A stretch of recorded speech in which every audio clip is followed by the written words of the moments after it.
Oke, terima kasih. Perkenalkan, nama saya Rizkel Bando Sinaga, NIM 180301178, mahasiswa program studi agroteknologi Fakultas Pertanian Universitas Sumatera Utara.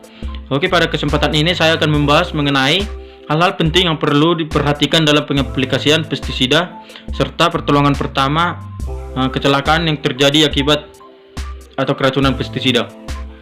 Oke, hal-hal yang perlu diperhatikan sebelum pengaplikasian pestisida itu yang pertama, kita harus mengetahui terlebih dahulu hama dan penyakit yang menyerang tanaman kita supaya kita dapat menentukan jenis pestisida atau pestisida apa yang kita gunakan untuk mengendalikan hama dan penyakit tersebut. Yang kedua, kita harus mengetahui atau memperhatikan label dan piktogram garis yang ada pada pestisida. Dan yang ketiga, kita harus mempersiapkan alat perlindungan diri terlebih dahulu. Oke, langsung saja kita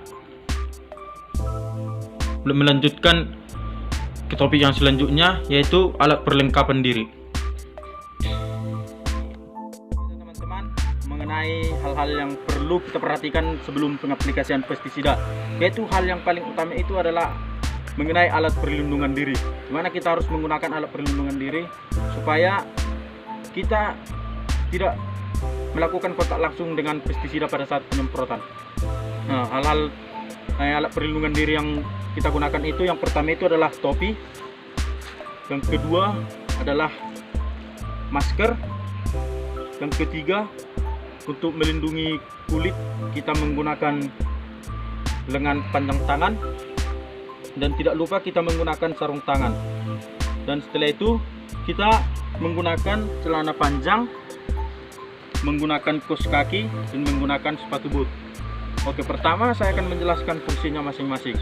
Dimana fungsi topi itu adalah untuk melindungi kepala kita dari kontaminasi langsung pestisida, dan masker itu berfungsi untuk melindungi mulut atau saluran pernafasan kita dari kontak langsung pestisida. Selanjutnya untuk baju lengan panjang itu melindungi kulit kita, dan sarung tangan juga melindungi tangan kita atau terhadap kontak langsung pestisida. Setelah itu untuk celana panjang juga fungsinya sama, dan begitu juga dengan kaos kaki dan sepatu boot. Secara umum fungsi semua alat perlindungan diri ini adalah untuk melindungi tubuh kita dari kontak langsung pestisida atau untuk mengurangi kecelakaan yang dapat diakibatkan oleh pestisida. Dan satu lagi yang saya lupa dan kebetulan itu adalah kacamata. Kita harus memakai kacamata untuk melindungi mata kita. Oke, saya rasa demikian alat perlindungan diri yang digunakan dalam pengaplikasian pestisida. Terima kasih. Kita akan membahas mengenai hal apa yang kita lakukan terhadap bekas wadah pestisida. Oke, yang pertama itu kita menghabiskan isi di dalam botol pestisida. Nah, setelah habis kita melakukan pencucian, yaitu kita melakukannya pencucian 3 kali. Yang pertama, kita dapat memasukkan air sebanyak 10-20% isi botol. Setelah itu kita tutup, lalu kita aduk-aduk atau kita kocok-kocok botol, dan setelah itu kita tuangkan isinya ke dalam sprayer. Dan hal ini kita lakukan sebanyak 3 kali.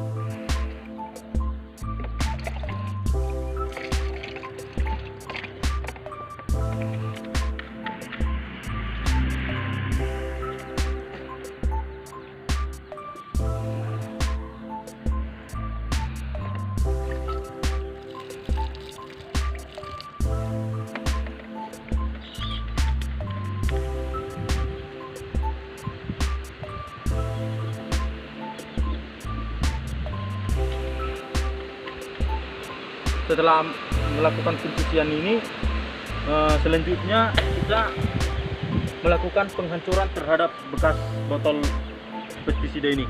Kita dapat melakukan penghancurannya menggunakan martil, menggunakan pisau, dan menggunakan benda-benda tajam lainnya yang dapat menghancurkan ini.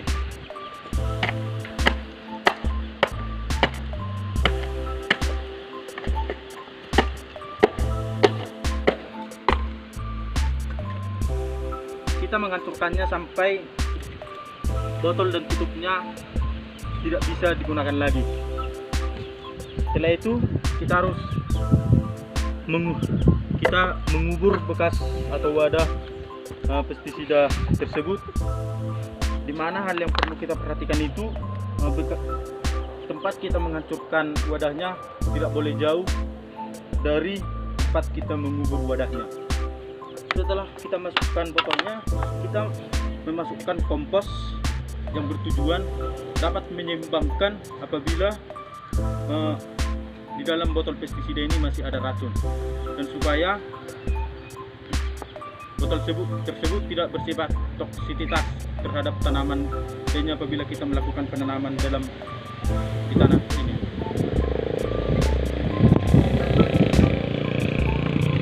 Setelah kita buat kompos atau alat-alat atau sampah-sampah rumah tangga lainnya, kita menguburnya menggunakan tanah.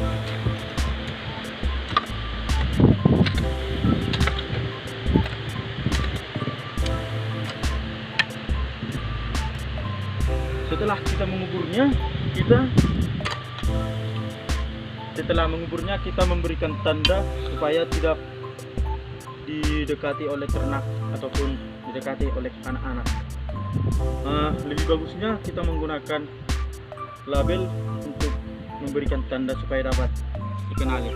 Tapi kita dapat menggunakannya dengan alat-alat yang ada di sekitar kita saja. Kita bisa menggunakan kayu-kayu untuk memberikan atau membuat tanda.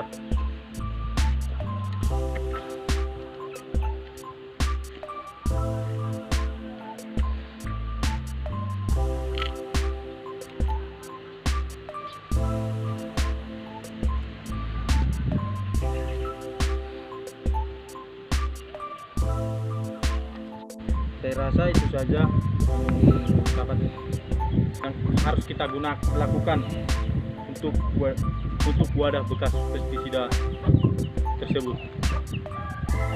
Terima kasih. Demikian tadi mengenai alat perlindungan diri serta hal yang dapat kita lakukan terhadap bekas wadah pestisida. Selanjutnya kita akan membahas mengenai pertolongan pertama pada keracunan pestisida. Oke, keracunan pestisida itu dapat terjadi melalui 3 proses, yaitu dapat masuk melalui kulit, penetrasi pada kulit. Yang kedua itu melalui saluran pernapasan, yang ketiga itu melalui saluran pencernaan. Untuk pertolongan pertamanya kita dapat melakukan, kalau pada kontaminasi pada kulit, kita dapat melakukan pencucian bagian yang terkontaminasi menggunakan air mengalir, dan kalau bisa kita menggunakan sabun supaya hasilnya lebih baik. Dan yang melalui pencernaan dan pernapasan, kita dapat meminum air sebanyak-banyaknya serta dapat juga minum susu supaya dapat mengalahkan racun yang ada dalam tubuh. Dan untuk mencegah atau menghindari keracunan ini, kita dapat melakukan beberapa hal, yaitu yang pertama, pada saat penyemprotan atau pengaplikasian, kita harus menggunakan pakaian yang benar-benar tertutup seperti yang saya peragakan tadi, dan jangan menggunakan pakaian yang robek, jangan melakukan penyemprotan melawan arah mata angin. Dan yang ketiga, jangan mengangkat atau menyemprot terlalu tinggi, jangan terlalu tinggi melebihi tinggi kita, karena kontaminasi dan kecelakaan lainnya akan dapat lebih mudah jika kita melawan arah mata angin serta melakukan pakaian-pakaian yang robek.